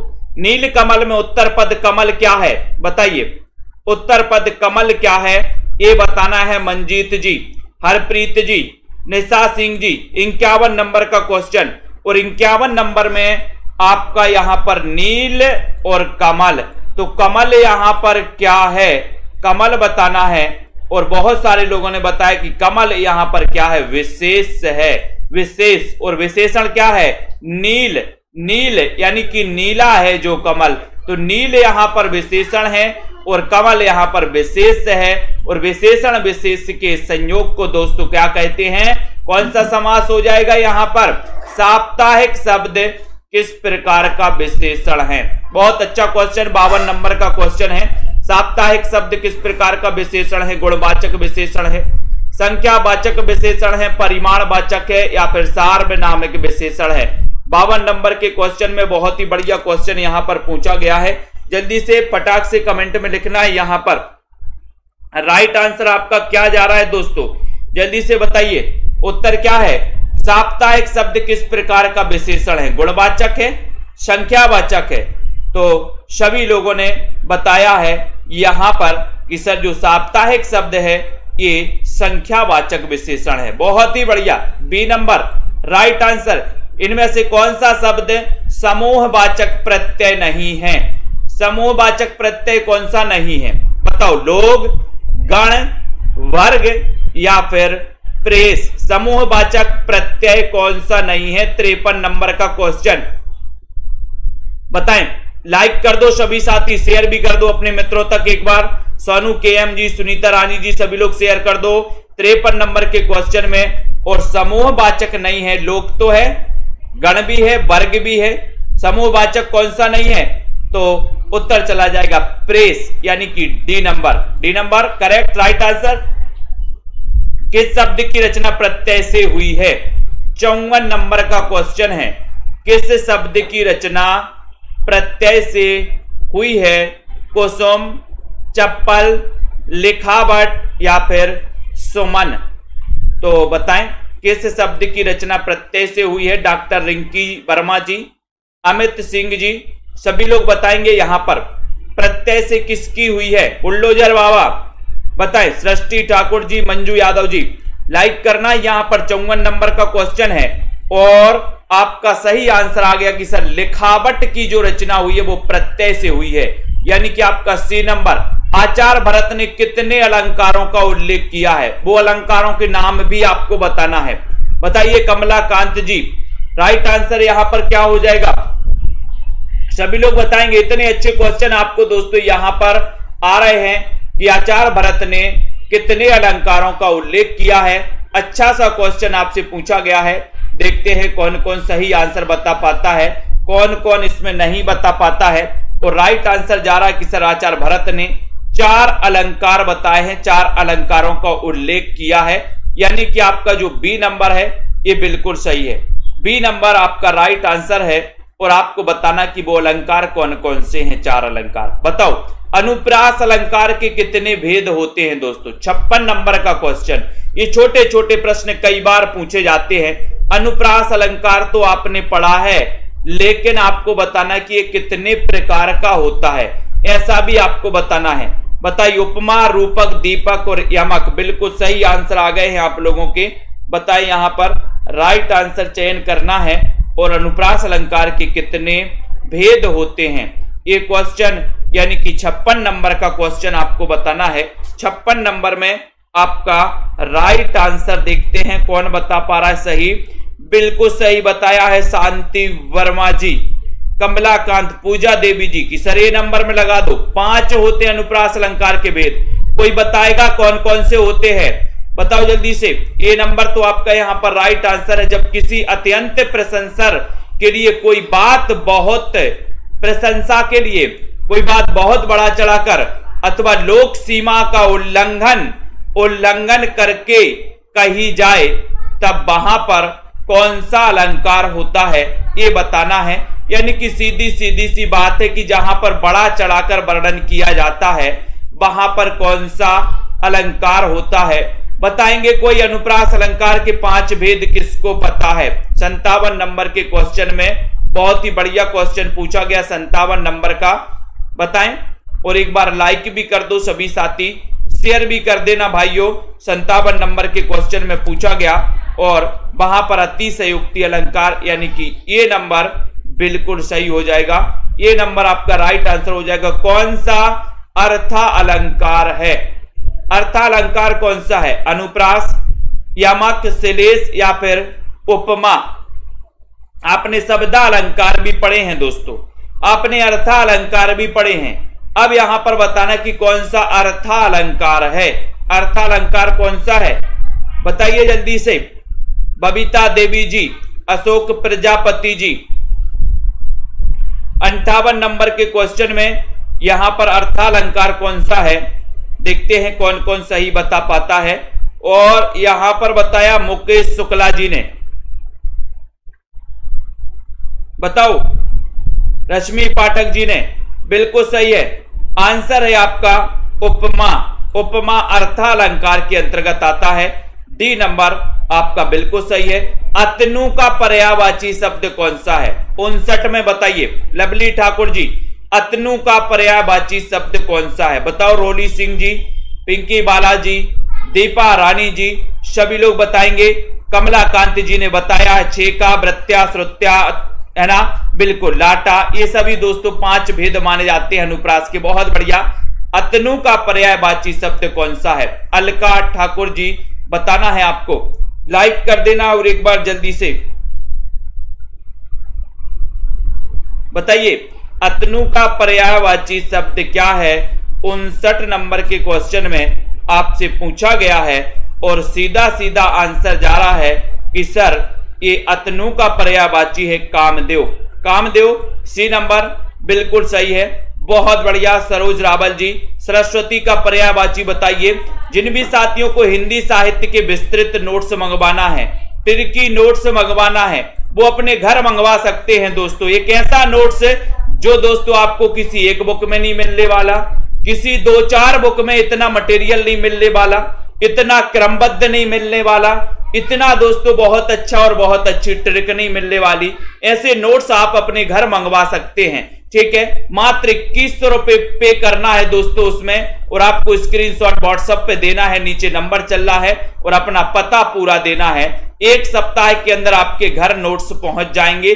सरस्वती का पर्यायवाची यानी कि 60 नंबर के क्वेश्चन में आपको बताना है, और आपका उत्तर हो रहा है कि सर उपरोक्त सभी बाघ, शारदा, भारती ये सभी माने जाते हैं। इच्छा का पर्यायवाची शब्द क्या होगा? 61 नंबर का क्वेश्चन, बहुत बढ़िया क्वेश्चन पूछा गया यहाँ पर। माया राम जी लाइक आंसर करते हुए शेयर जरूर करिए। इच्छा का पर्यायवाची आपको बताना है, जल्दी से बताएं क्या हो जाएगा। यहां पर आपका क्वेश्चन 61 नंबर का क्वेश्चन, इतना बढ़िया सा क्वेश्चन पूछा गया है। और इच्छा का पर्यायवाची होता है आकांक्षा। आकांक्षा यानी सी नंबर आपका बिल्कुल सही है। सी नंबर आपका राइट आंसर। इच्छा का पर्यायवाची आकांक्षा होता है। निम्न में से स्वदामनी का पर्यायवाची नहीं है।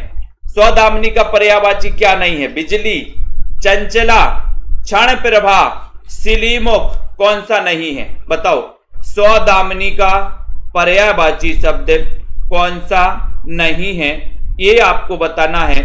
जल्दी से बताइए सोमपाल जी, पुष्पा जी, ममता जी, क्या है यहाँ पर राइट आंसर?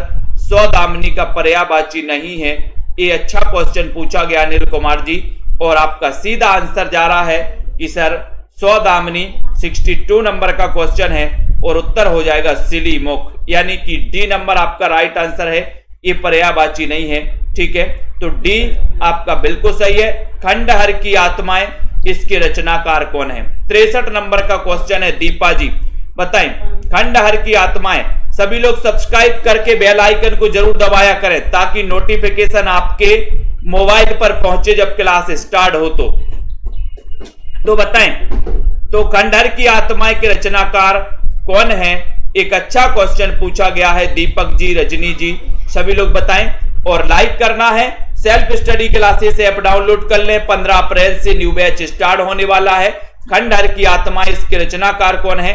63 नंबर के क्वेश्चन में आपका सीधा आंसर जा रहा कि सर खंडहर की आत्माएं कभी कभी जोश में आ जाती हैं। जोश में आ जाती हैं। तो ईला चंद्र जोशी, ठीक है। ये नंबर कितना बड़ा झूठ, ये कहानी किसकी है? कितना बड़ा झूठ, ये कहानी किसकी है? ममता कालिया की, उषा प्रियंवदा की, मन्नू भंडारी की, मृदुला गर्ग की। कितना बड़ा झूठ, ये बताओ। बहुत अच्छा क्वेश्चन है। 64 नंबर के क्वेश्चन में एक बार लाइक भी कर देना है, शेयर भी कर देना है।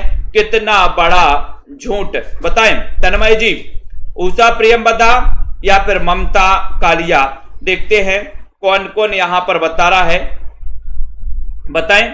64 नंबर के क्वेश्चन में बताएं। रेणु कुमारी जी, मंजू यादव जी, अरुण राजपूत जी, मोहित जी, और आपने बताया है कि सर कितना बड़ा झूठ। ये जो उत्तर हो जाएगा ये किसका दोस्तों, ये किसकी कहानी है? कितना बड़ा झूठ,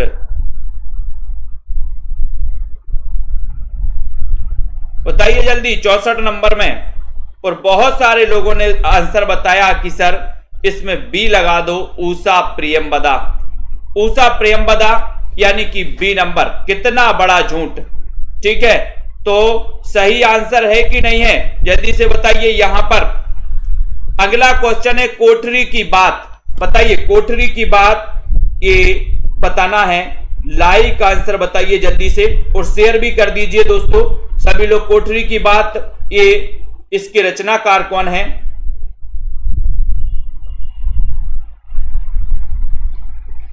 जल्दी बताओ कोठरी की बात, इसके रचनाकार कौन है? जल्दी जल्दी से बताना और एक बार लाइक भी कर देना। हमारे सभी मित्र इसी प्रकार से जुड़े रहें, लाइक शेयर करते रहें दोस्तों। कोठरी की बात आपसे पूछा गया है तो बिल्कुल सही उत्तर यहां पर लगाना है अपन को। राइट आंसर है कि सर कोठरी की बात कैसी रहनी चाहिए? अज्ञेय रहनी चाहिए, अज्ञेय, यानी कि बी नंबर आपका बिल्कुल सही है। बी नंबर सही है, बहुत बढ़िया। नेक्स्ट देखो, याद हो कि ना याद हो, संस्मरण के रचनाकार कौन है? याद हो कि ना याद हो, मैंने आपको कई बार बताया है।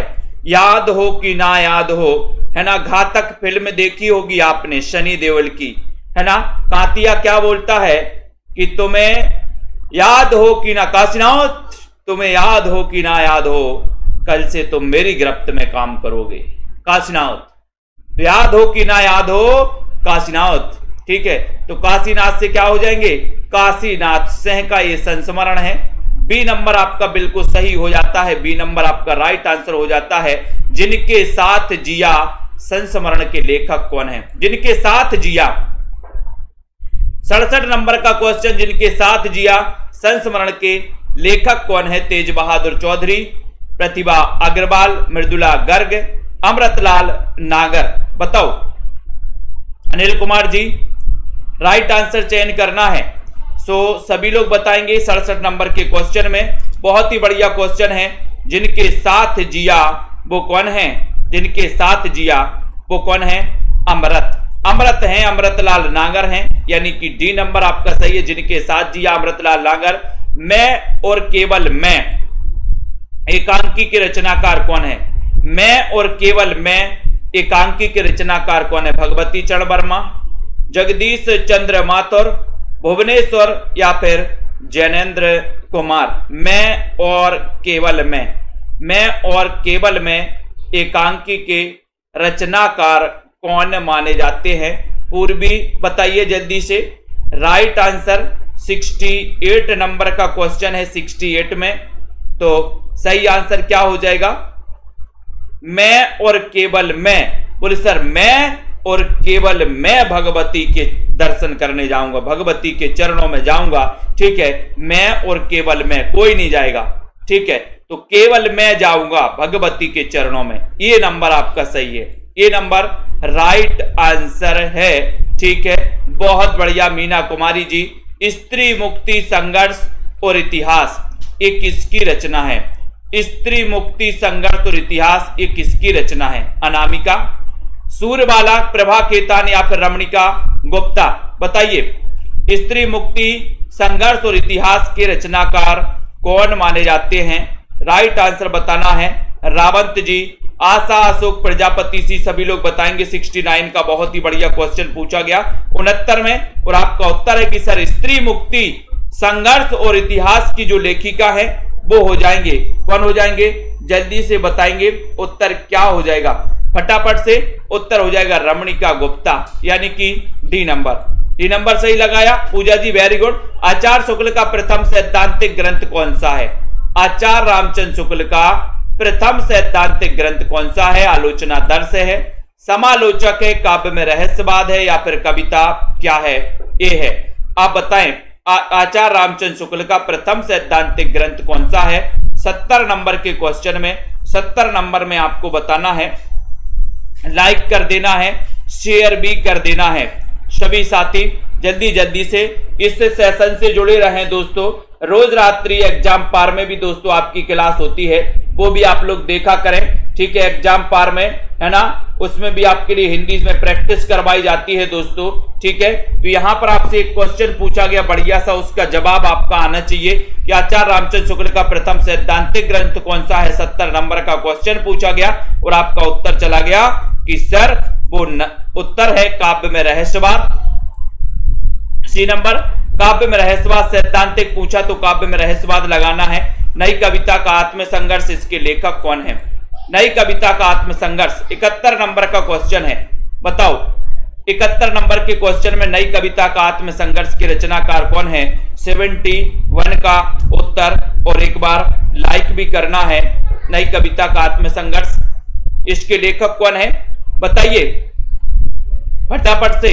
नई कविता का आत्मसंघर्ष है ना, बोले सर नई कविता आत्मसंघर्ष कर रही है कि हमारी मुक्ति हो जाए, है ना। तो नई कविता क्या कर रही है? आत्मसंघर्ष कर रही है। किस लिए? मुक्ति के लिए। आप लोग तो कर रहे हैं मुक्ति के लिए, बोले सर हम आत्मसंघर्ष कर रहे हैं नौकरी के लिए, मुक्ति के लिए नहीं अभी। तो ये सी नंबर, मुक्ति बोध, सी नंबर बिल्कुल सही है। पंत की कौन सी छायावादी रचना नहीं है? छायावादी रचना नहीं है पूछा है। युगवाणी, ग्रंथि, वीणा या फिर पल्लव? जल्दी से बताइए। कितने साथियों को नोट्स मंगवाना है दोस्तों? संपर्क कर सकते हैं आप लोग और नोट्स मंगवा सकते हैं, अपने घर पर नोट्स मंगवा सकते हैं। और जिन भी साथियों को लाइव कोर्स में एडमिशन लेना है तो आप 1200 में 12 महीने और 15 अप्रैल से न्यू बैच स्टार्ट, 15 अप्रैल से न्यू बैच स्टार्ट है। तो सभी साथी शुरुआत से पढ़ने का दोस्तों सौभाग्य मिलेगा। पंत की कौन सी छायावादी रचना नहीं है? तो आपको पता है कि सर युगवाणी, युगवाणी इनकी छायावादी रचना नहीं है, ये तो इनकी प्रगतिवादी रचना है। ठीक है, तो ये नंबर बिल्कुल राइट आंसर है। कुआसी, कुआसी किसकी रचना है? बहुत अच्छा क्वेश्चन पूछा गया यहाँ पर। कुआसी की रचनाकार कौन है? कुआसी की रचना आपको बतानी किसने की है? हरप्रीत जी, मंजू जी, वंदना जी, अमन, अमन जी, सभी लोग बताएंगे 73 नंबर के क्वेश्चन में। एक बार लाइक भी करते चलो सभी साथी। राजीव जी, मोहित जी, सही आंसर यहाँ पर कुआसी किसकी रचना है ये आपसे पूछा गया 73 नंबर में। और 73 का आंसर जा रहा है कि सर कुआसी पूछा है तो आप बालकृष्ण शर्मा नबील लगा देना, डी नंबर लगा देना। ठीक है, बिल्कुल सही बताया है माया राम जी। छायावाद की प्रथम प्रयोगशाला किसे माना जाता है? इतना अच्छा और सरल क्वेश्चन आपसे पूछा गया है। तो बताइए मधु धिम्मन जी, राइट आंसर क्या हो जाएगा यहाँ पर? कुमकुम जी। सभी साथियों को जरूर बता दें कि 15 तारीख से नया बैच स्टार्ट हो रहा है। जिनको भी एडमिशन लेना, हिंदी साहित्य को रेगुलर करना है, रेगुलर अध्ययन करना है तो आप रेगुलर पढ़ सकते हैं। छायावाद की प्रथम प्रयोगशाला किसे माना जाता है? 74 नंबर का क्वेश्चन है और आपका उत्तर चला जाएगा क्या माना जाता है प्रथम प्रयोगशाला? झरना को। अब झरना तो आपने बता दिया कि ये जयशंकर प्रसाद की रचना है, लेकिन इसका रचना काल क्या है ये भी आपको बताना है। बताइए राज रानी जी, विश्वास मलिक जी, इन मुसलमान हरिजनन पे कोटिन हिंदू बारिये, ये जो पंक्ति है ये पंक्ति किसकी है? इन मुसलमान हरिजनन पर कोटिन हिंदू बारिये, ये पंक्ति किसकी है बताएं जल्दी से। ओपी सिंह जी, इन मुसलमान हरिजनन पर कोटिन हिंदू बारिये, ये जो पंक्ति है किसकी मानी जाती है? और लाइक भी कर दो। जगदीश जी, गीता खलील जी, राजरानी जी। ठीक है, बिल्कुल राजरानी जी ले लिया आपका नाम। ठीक है, उत्तर हो जाएगा यहाँ पर भारतेंदु की पंक्ति है। रसखान के बारे में इन्होंने कही थी। आधुनिक हिंदी काव्य का बैतालिक किसे कहा जाता है? बहुत अच्छा क्वेश्चन, 76 नंबर का क्वेश्चन पूछा गया। आधुनिक हिंदी काव्य का बैतालिक किसे कहा जाता है? भारतेंदु को, प्रेमघन राधा कृष्ण दास या फिर बाल मुकुंद गुप्त को? बताएं। सीताराम जी, प्रेमा जी 76 नंबर के क्वेश्चन में, और 76 नंबर में आपका उत्तर हो रहा है कि सर आधुनिक हिंदी काव्य का जो बैतालिक कहा जाता है वो भी भारतेंदु को ही कहा जाता है। ये नंबर बिल्कुल सही बताया अशोक प्रजापति जी, दारसू शर्मा जी। हो होरी किसकी कृति है? 77 नंबर का क्वेश्चन, जल्दी से बताइए, फटाक से बताना है। बलविंदर जी, अंजना जी, हो होरी, हो होरी, ये बताना है, चयन करना है कि ये कृति किसकी है। 77 नंबर के क्वेश्चन में 77 नंबर का क्वेश्चन है और आपका सीधा आंसर जा रहा कि सर हो होरी इसके रचनाकार हैं। बताओ कौन बता रहा है सबसे पहले? 77 में सी बताया बुलडोजर बाबा ने, अंबिका दत्त व्यास। अंबिका दत्त व्यास दोस्तों सी नंबर भारतेंदु युग के कवि माने जाते हैं। हो होरी। मध्यकालीन धर्म साधना किसका निबंध है?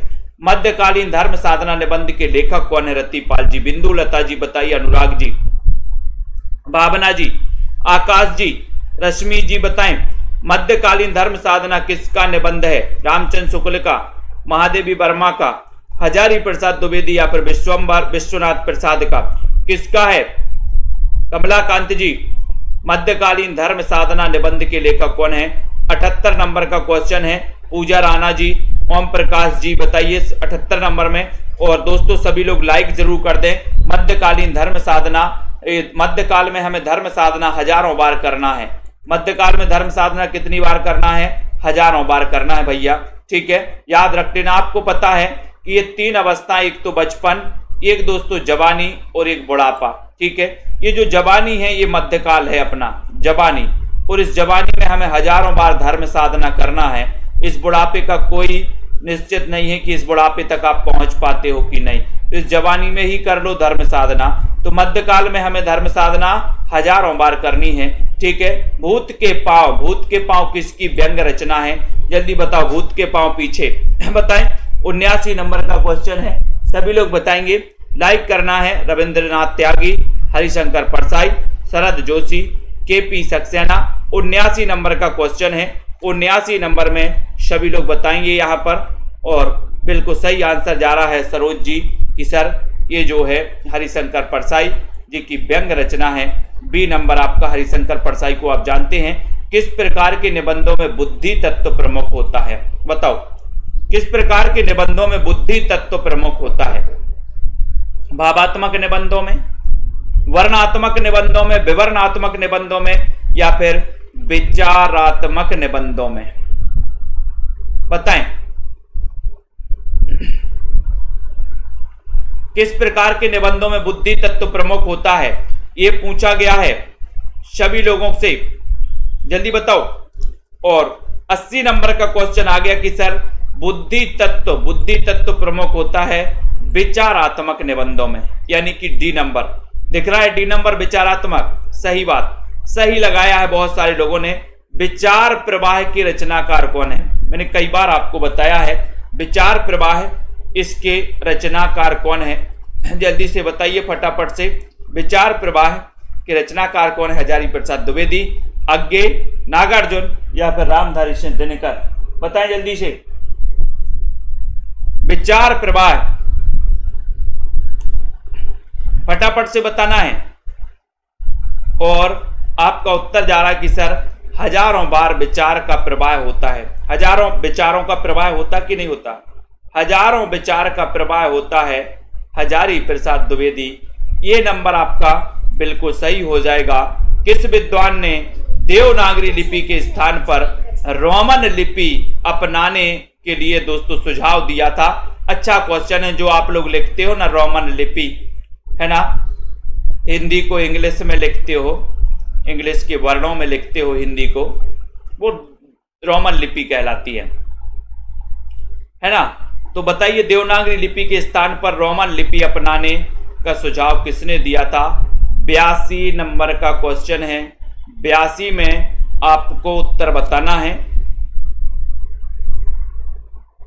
और आपका उत्तर चला गया सुनीति कुमार चटर्जी ने। ये नंबर करेक्ट आंसर, ये नंबर राइट आंसर हो गया, ठीक है। देवनागरी लिपि है, कैसी लिपि है? वर्णात्मक है, चित्रात्मक है, भावात्मक है या फिर अक्षरात्मक है? देवनागरी कैसी लिपि मानी जाती है दोस्तों? बताएं, देवनागरी लिपि कैसी मानी जाती है? बहुत ही बढ़िया क्वेश्चन है, लाइक कर दो सभी साथी।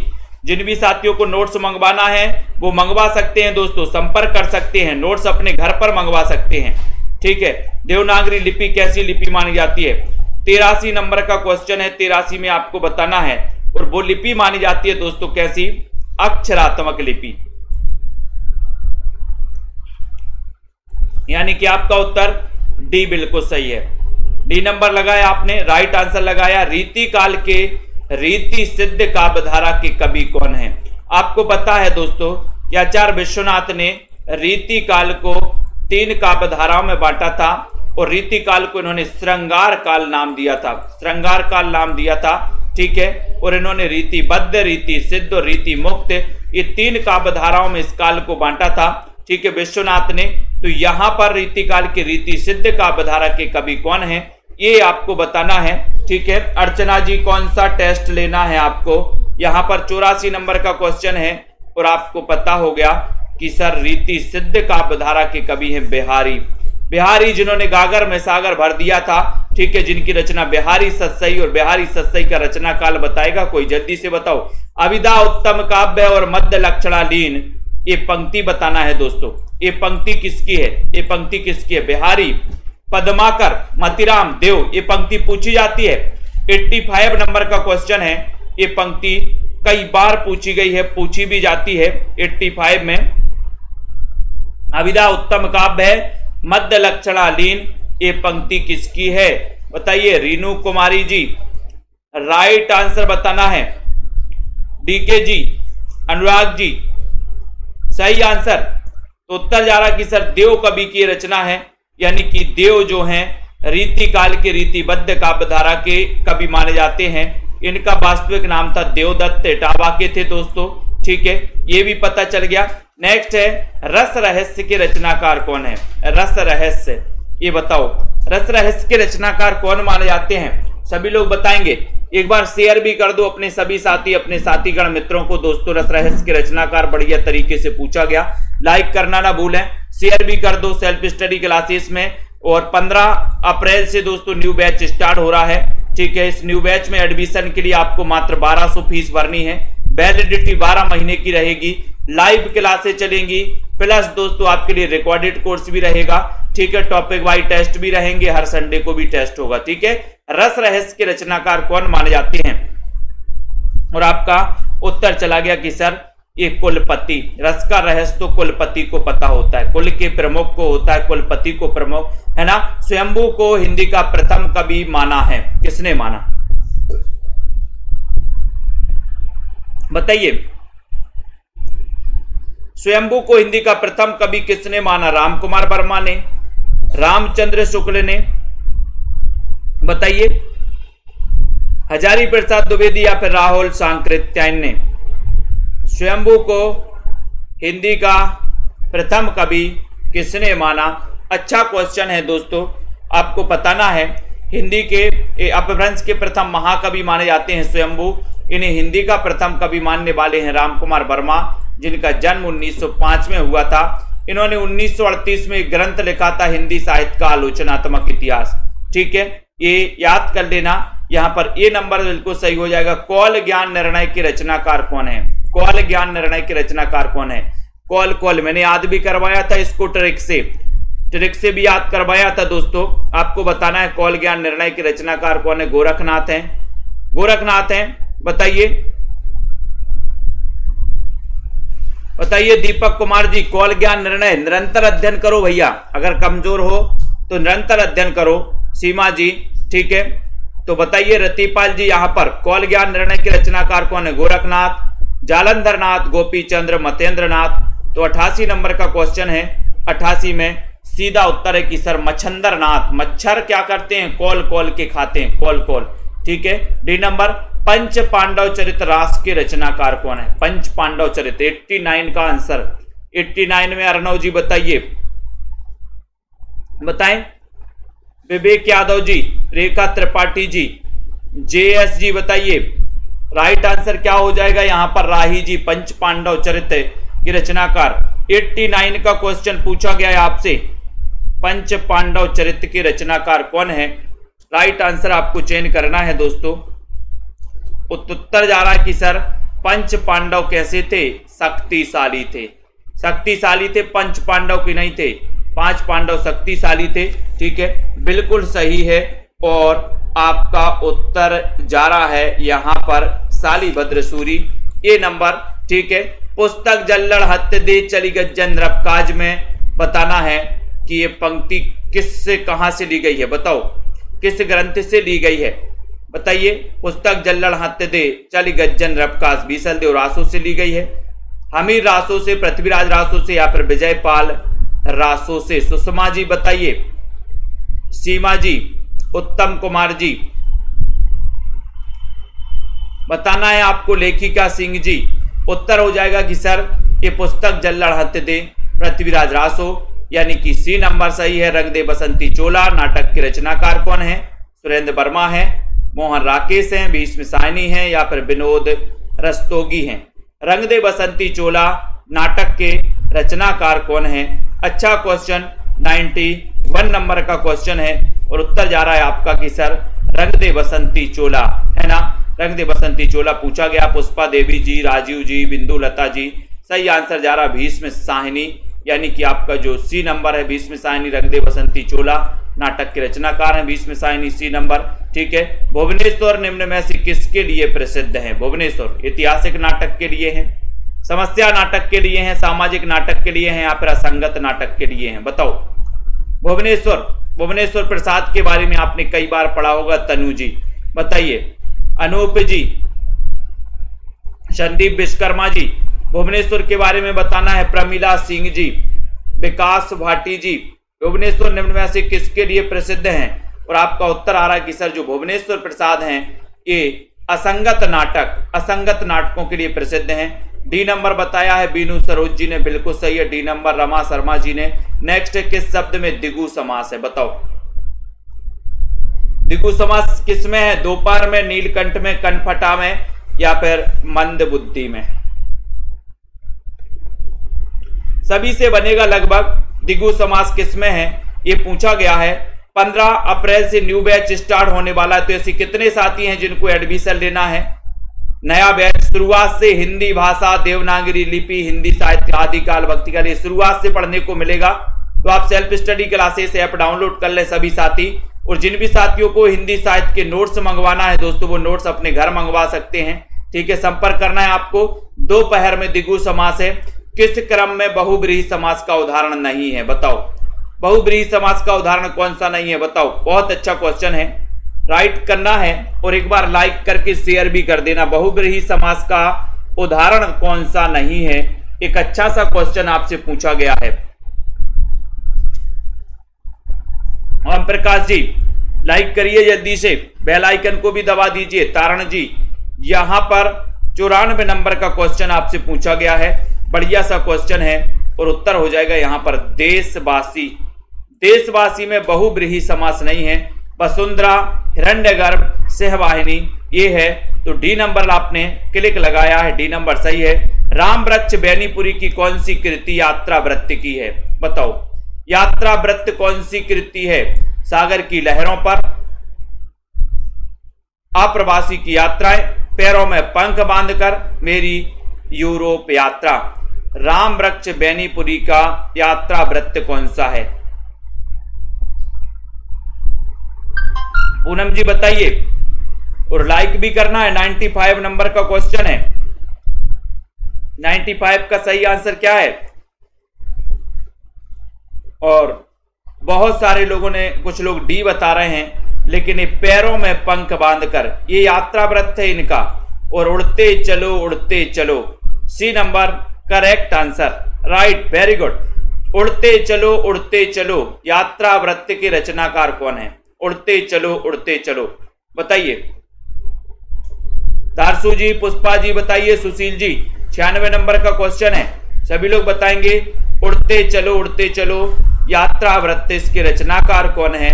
और बहुत ही बढ़िया क्वेश्चन पूछा गया, लाइक कर दें सभी साथी, शेयर भी कर दिया करो दोस्तों। उड़ते चलो 96 नंबर के क्वेश्चन में राइट आंसर है राम वृक्ष बेनीपुरी और वृक्ष पर बैठ जाओ। ठीक है, एक स्वाभिमानी अध्यापक के जीवन संघर्ष को कथा बनाकर लिखा गया उपन्यास कौन सा है? कथा बनाकर लिखा गया उपन्यास कौन सा है? नदी यशस्वी है, डूबते मस्तूल, पतबंधु था, या फिर धूमकेतु एक श्रुति। एक स्वाभिमानी अध्यापक के जीवन संघर्ष को कथा बनाकर लिखा गया दोस्तों, यहां पर एक उपन्यास है, वो कौन सा है? 97 नंबर का क्वेश्चन है और वो क्वेश्चन है दोस्तों, यह पतबंधु था, नरेश मेहता। नरेश कैसे बन गया? ये जो है एक स्वाभिमानी अध्यापक के जीवन संघर्ष को लिखा गया है। देहाती दुनिया, इसके रचनाकार कौन है? इसके लेखक कौन है? देहाती दुनिया के लेखक कौन है? निराला जी हैं क्या? शिव पूजन सहाय हैं? बताइए जल्दी से। देहाती दुनिया के लेखक कौन माने जाते हैं? अश्क हैं, प्रेमचंद जी हैं, कौन माने जाते हैं? लाइक कर दो सभी साथी। लवली जी, बीनू जी, पुष्पा जी। और देहाती दुनिया में शिव की पूजन ही सहाय होती है। देहाती दुनिया में शिव की पूजन ही सहाय होती है। बी नंबर शिव की पूजन सही है। तरुण के स्वप्न के लेखक कौन है दोस्तों? 99 नंबर का क्वेश्चन है। तरुण का स्वप्न क्या होता है? तरुण मतलब होता है युवा, और युवा का स्वप्न क्या होता है कि तुम मुझे खून दो और मैं तुम्हें आजादी दूंगी, यानी ठीक है आजादी दूंगा, यानी कि सुभाष चंद्र बोस ये तरुण के स्वप्न, इनकी आत्मकथा, इसके लेखक है। बी नंबर कहीं ना जाए का कहिए, कहीं ना जाए का कहिए, इसके लेखक कौन है? इसका उत्तर आपको कमेंट में लिखना है दोस्तों, इसका उत्तर आपको कमेंट में बताना है। कहीं ना जाए का कहिए, इसके लेखक कौन है? ठीक है। अब हमारे जितने भी साथी हैं, जिसको भी कोर्स लेना है, अगर आपको पीडीएफ कोर्स लेना है तो आप पीडीएफ परचेस कर सकते हो। आप हिंदी साहित्य के संपूर्ण कोर्स में एडमिशन ले सकते हो, तो ये वाला जो कोर्स है इसमें आप ले सकते हो दोस्तों, ठीक है। और अगर दोस्तों आपने अभी तक ये हिंदी साहित्य का अभी तक एडमिशन नहीं लिया है, 1500 में 12 महीने, 1500 में 12 महीने था, अभी ऑफर है नवरात्रि ऑफर, तो 1200 में 12 महीने, 1200 में 12 महीने इस ऑफर को आप ले सकते हैं, इसमें एडमिशन ले सकते हैं, अध्ययन कर सकते हैं, ठीक है। पंजाब मास्टर कैडर के मॉडल पेपर दोस्तों परचेस कर सकते हैं मॉडल पेपर में, ठीक है, 599 में इसको, ठीक है। उसके बाद दोस्तों हिंदी साहित्य के ट्रिकी नोट्स जिनको भी मंगवाना है वो ट्रिकी नोट्स मंगवा सकते हैं हिंदी साहित्य के, ठीक है। घर बैठे संपर्क करना है आपको, सेल्फ स्टडी क्लासेस ऐप आपको डाउनलोड कर लेना है, ठीक है। रावंत जी, पुष्पा, सुशील, बाहुबली, कटप्पा जी, पूनम जी, प्रीति, बुलडोजर जी, ठीक है, बिल्कुल, शांति जी, राजरानी जी, प्रमोद जी, मंजू जी और कमलाकांत जी हैं, लवली ठाकुर हैं, पूनम जी, मधु धिम्मन जी, सभी साथी पढ़ते रहें, अध्ययन करते रहें। और ये जो 15 तारीख से सेशन स्टार्ट होने वाला है, इस सेशन से जरूर जुड़ जाए। न्यू बैच स्टार्ट हो रहा है, इस सेशन से आप जुड़ सकते हो, पढ़ सकते हो, अध्ययन कर सकते हो, ठीक है। और दोस्तों लाइक शेयर करते रहें, बढ़िया तरीके से पढ़ते रहें, ठीक है। बहुत बढ़िया, सभी को धन्यवाद दोस्तों, अध्ययन करें। जय हिंद।